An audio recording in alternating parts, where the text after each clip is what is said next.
आप देख रहे हैं राज इंस्टीट्यूट सुपौल। मैं राज सर आपको डिटरमिनेंट का 4.1 का कुछ डिटरमिनेंट को का वैल्यू निकालने के लिए बता रहे हैं। ठीक है, इसमें कुछ समस्या आता है छात्रों को।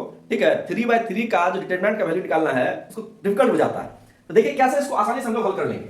डिटरमिनेंट का एक खास चीज है कि आप रो से या कॉलम से जिस किसी से भी आप निकालना चाहे डिटरमिनेंट का मान बिल्कुल समान वैल्यू आता है। ठीक है, किसी भी रो से आप निकाल सकते हैं, किसी भी कॉलम से निकाल सकते हैं, ये एकदम वैल्यू समान आएगा, उसमें कोई डॉट वाली बात नहीं है। लेकिन हाँ, आपका तरीका सही होना चाहिए। ठीक है, एक और चीज, किसी भी सवाल को बनाने से पहले हम लोग डरे नहीं।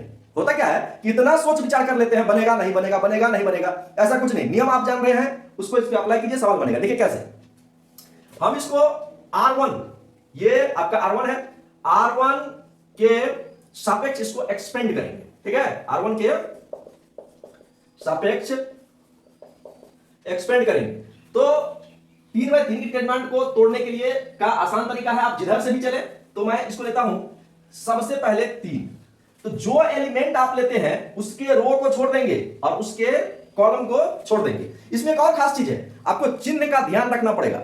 चिन्ह का ध्यान रखने का मतलब यह है कि -1 पर पावर, यहां इसका पोजीशन है पहला रो और पहला कॉलम। ये देखिए 3 का पहला रो और पहला कॉलम का ये एलिमेंट है, इसीलिए a का +1 हो जाएगा। ठीक है, जो एलिमेंट लिए हैं उसके रो को छोड़ देंगे और उसके कॉलम को भी छोड़ देंगे। तो मेरे पास ये 4 एलिमेंट बचा है जिसको मैं यहां पर लिख रहा हूं, 0, -1, -5 और 0। फिर देखिए -1 पर पावर, अब ये -1 लेना है ना, तो यहां देखिए पहला रो और दूसरा कॉलम का एलिमेंट है, यानी कि 1 2, तो 1 और प्लस यहां हो जाएगा प्लस -1 पर पावर 1 + 2 और इंटू में -1, चूंकि ये -1 है तो लेना पड़ेगा। और ये देखिए जो एलिमेंट लेते हैं उसके रो को छोड़ देते हैं और उसके कॉलम को भी छोड़ देते हैं। देखिए ये आएगा 0, -1 और 3 0। सही है, फिर आगे चलते हैं। ये -2 लेंगे, तो -2 लेंगे तो यहां भी ध्यान रखेंगे प्लस -1 पर पावर, इसका भी क्या पोजीशन है, इसका पोजीशन है पहला रो और तीसरा कॉलम, पहला रो और तीसरा कॉलम। तो यहां लिखेंगे -1 पर पावर 1 + 3 इंटू, तब ये -2, तो -2 डाल देंगे। और अब जो एलिमेंट हम लोग लेते हैं उसके रो को छोड़ देते हैं और उसके कॉलम को भी छोड़ देते हैं। तो इसके हिसाब से हमको इतना बचता है 0 0 3 और -5। ठीक है, अब चलते हैं थोड़ी सी आगे हम लोग। तो -1 पर पावर देंगे तो क्या, -1 पर पावर 2 देंगे तो जाहिर सी बात है पॉजिटिव होगा, ये हो जाएगा 3। ठीक है, इसको हम लेते हैं ऐसे, तो 0 और -5, सही है, प्लस -1 पर पावर 3 लेंगे तो नेगेटिव होगा और एक -1 इधर भी है, यहां 0 0 और ये देखिए -3। ठीक है, यहां पर प्लस -1 पर पावर 4 पॉजिटिव होगा और -2, इसको क्या करेंगे, ये तो आपका 0 हो जाएगा, 0 -0। चलिए चलते हैं आगे, इसको बढ़िया से देखिए क्या हो जाएगा, ये -15, ये -1 और ये एक -1 यहां पे है। ठीक है, इंटू -1। ठीक है, और ये माइनस क्या हो जाएगा जी, 0 और +3। ठीक है, ये हो जाएगा आपका +1 -2 इंटू 0। ये देखिए क्या होगा, अब -15 और ये माइनस और माइनस मिलकर क्या हो जाएगा, प्लस और 3 और 0 के ऐड करेंगे क्या होगा 3 और प्लस ये क्या हो जाएगा 0, ये क्या हो जाएगा -12। ठीक है, ये हुआ आपका पूरा डिटरमिनेंट का वैल्यू। ये हम R1 मतलब प्रथम रो के सापेक्ष, फर्स्ट रो के सापेक्ष एक्सपेंड किए। ठीक है, तो हमको ये वैल्यू मिला है, R1 के सापेक्ष एक्सपेंड किए तो ये वैल्यू हमको मिला है। मैं आपको इस क्लास में बताना चाह रहा हूं कि आप जो 4.2 के सवाल को हल करेंगे, ठीक है, वहां आपको इसमें क्या मत मिलने वाला है। अक्सर क्या होता है कि सवाल में 2 0 लाना, डिटरमिनेंट के सवाल में कोशिश रहता है कि 2 0 आ जाए। यदि 3/3 का डिटरमिनेंट है तो 2 जीरो आ गया तो डिटरमिनेंट को तोड़ने में आसान होता है। क्यों आसान हो जाता है? क्योंकि जिस तरह से देखिए यहां पर 3 है, 3 से इसको गुना करना पड़ा, ठीक है। लेकिन यदि जीरो होता तो इसको हम एक बार में ही जीरो कर देते, जैसे देखिए यहां पर हुआ है, यहां जीरो हुआ, पूरा सिस्टम में जीरो हो गया। तो जीरो से किसी चीज को गुना करेंगे तो जीरो होगा। तो यही चीज में लागू होता है कि किसी भी जो आपका डिटरमिनेंट है 3/3 का, 2 जीरो आ गया किसी भी रो या किसी भी कॉलम में, तो उसको आसानी से हम लोग हल कर लेते हैं। इसका भी चर्चा हम लोग आगे करते हैं। इसी में जैसे मान लीजिए 2 जीरो है यहां पर, मैं इसकी बात कर लेता हूं, ठीक है। इसी में मैं आपको बता रहा हूं कि जैसे 2 जीरो R2 में लगातार 2 जीरो है, इसको कैसे हम लोग हल कर लेंगे, ठीक है। तो थोड़ा ध्यान दीजिए, जैसे 2 जीरो है तो सबसे पहले आप एक चीज ध्यान रखिए कि इसका पोजीशन क्या है। इस जीरो का पोजीशन R2 के सापेक्ष, R2 मतलब समझ रहे हैं ना, दूसरा रो सापेक्ष एक्सपेंड करने पर। तो सबसे पहले इसका जो पोजीशन है, इसका पोजीशन है ये है दूसरा रो और पहला कॉलम। तो -1 पर पावर 2 और प्लस 1 3 करेंगे और इंटू 0 तब लेंगे।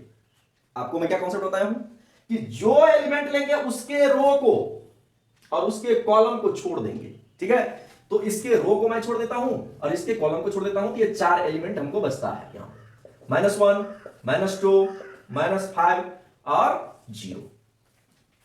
अब चलिए आगे, यहां पर देखिए इसका जो पोजीशन है, इसका पोजीशन ये क्या है, इसका पोजीशन है A2 मतलब दूसरा रो और दूसरा कॉलम, दूसरा रो और दूसरा कॉलम। तो यहां सबसे पहले लिखेंगे प्लस -1 पर पावर 2 और प्लस 2, ठीक है, इंटू 0, ठीक है। आप इसको ध्यान रखेंगे।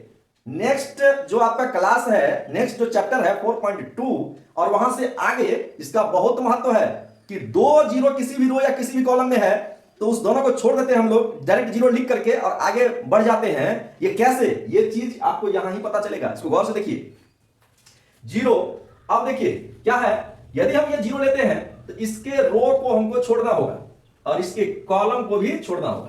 तो देखिए आप ये 4 एलिमेंट हम यहां पर डालेंगे, 3 -2 3 और 0। अब देखिए प्लस -1 पर पावर ये वाला लेंगे आप अभी, -1 तो भैया -1 का क्या पोजीशन है, यहां पर देख -1 का क्या पोजीशन है, -1 का पोजीशन है A2 मतलब दूसरा रो और तीसरा कॉलम। देखिए पहला रो दूसरा रो, तो दूसरा रो और तीसरा कॉलम 1 2 3। तो यहां पर लिखेंगे हम लोग 2 प्लस 3। अब देखिए, तो हम लोग जब इस एलिमेंट को लिए हैं तो इसके रो को छोड़ देंगे और इसके कॉलम को छोड़ देंगे। अब देखिए क्या बचा है, ये एलिमेंट बचा है, ये एलिमेंट बचा है 3 और -1 3 -5। अब एक बात बताइए, आप लोग भी पढ़े होंगे, इधर कुछ भी है और इधर भी कुछ भी है और शून्य से यदि हम गुना करते हैं किसी भी चीज को तो रिजल्ट क्या होगा, शून्य ही होगा। लेकिन मैं थोड़ा सा फिर भी इसको आगे बढ़ा लेना चाहता हूं। तो -1 पर पावर क्या हो जाएगा जी, -1 पर पावर 3 शून्य और ये हो जाएगा आपका शून्य और -10।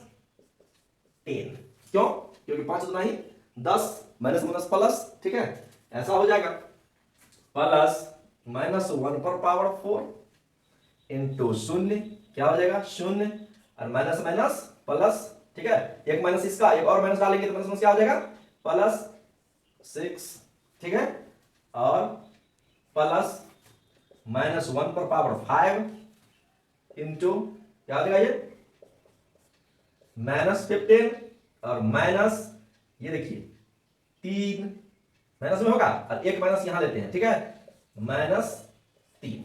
अब देखिए आप गौर से, ये तो निगेटिव हो जाएगा जी, -1 इंटू 0 और कुछ भी इधर दे दे -10, रिजल्ट क्या होगा 0 होगा, प्लस -1 पावर 4 यानी कि 1 0 6 और ये देखिए -1 पर पावर ओड नंबर मतलब विषम संख्या 5 है, यानी कि यहां क्या हो जाएगा निगेटिव प्लस माइनस माइनस और ये देखिए -1 और ये हो जाएगा -15 और minus minus plus minus plus 3, सही है। अब जरा गौर से देखिए, ठीक है, क्या हो जाएगा ये, आगे चलते हैं इसको हम लोग, ये तो हो जाएगा 0, ये हो जाएगा आपका प्लस फिर 0, ये हो जाएगा आपका -1 और इंटू 15, -1 इंटू 12, -12, तो क्या हो जाएगा ये +12, ठीक है। कहीं मिस हुआ है क्या? -1, ओ हम लोग यहां पर मिस किए, यहाँ पर मिस किए हैं, ठीक है। यहाँ -1 भी होगा, ठीक है, एक माइनस और है जो यहाँ पर होता -1, तो एक और माइनस यहाँ पर डाल दीजिए, -1, ये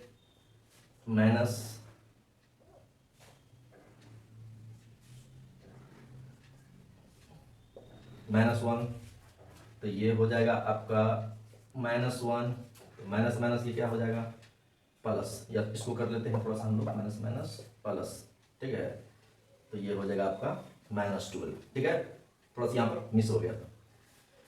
इस तरह से आपका डिटरमिनेंट का, एक ही डिटरमिनेंट का को 2 बार निकाले वैल्यू, एक बार रो के सापेक्ष और एक बार कॉलम के सापेक्ष, और दोनों बिल्कुल सेम आया, ठीक है, दोनों वैल्यू बिल्कुल सेम आया। इस तरह से आप लोग इसको देखिए, और डिटरमिनेंट में कैसे वैल्यू निकाले बिल्कुल सेम आएगा, ठीक है।